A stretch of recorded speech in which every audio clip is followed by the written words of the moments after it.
I'm so excited today I get to have my Yiddish adventure. I've always been intrigued about the language ever since growing up. I would hear words being thrown around here and there, always wanted to learn more, and today I get to. I'm Debra Eckerling, and this is my 2019 Jewish bucket list.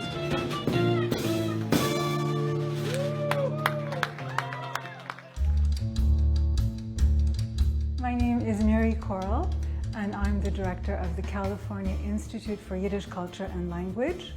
And today we're putting on a special event as part of our Contemporary Yiddish Culture series. And it's with Mishkan Tefillah, a synagogue on the border of Venice and Santa Monica.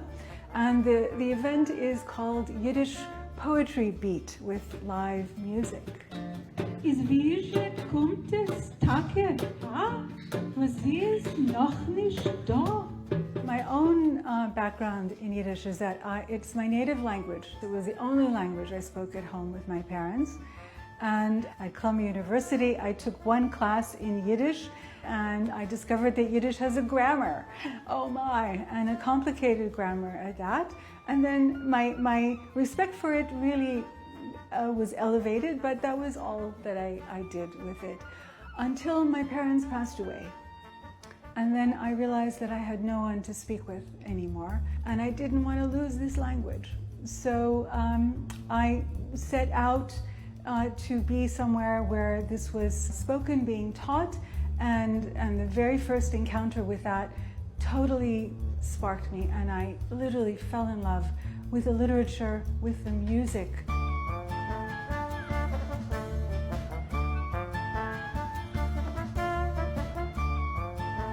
Literally speaking, Yiddish means Jewish.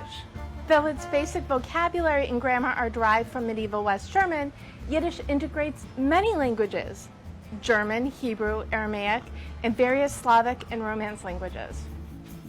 Und ehe ich hab zugekleibt zu dir meine Lippen, hast du mich gebeten mit der Brunnen blasser und zarter von der zartsten Lilie.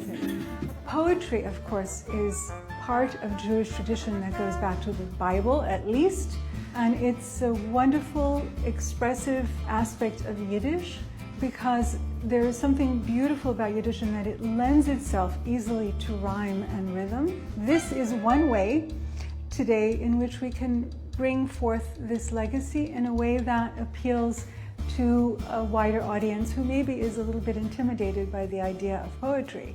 Man hat sich der Welt ganz still und sich zu verlieren. Im Vergleich mit Menschen bleibt Feuer. It was like a beatnik poetry night, but instead of being in a nightclub, it was in the afternoon in a Jewish center. And one of the things that was really interesting is that I could pick out words here and there from the poetry. I didn't understand a lot of it, but you could see the emotion in Miri as she was reading the words. Yiddish is worth hanging on to because it's our own, because embedded in it is our DNA, in a sense, of wandering from country to country. It's all there in Yiddish. The wisdoms that we've gained that are uniquely ours, that come from our experience, and the humor and the ability to keep going and to adapt. It's all there in Yiddish, and it belongs to us, not just to Jews, but to really the world.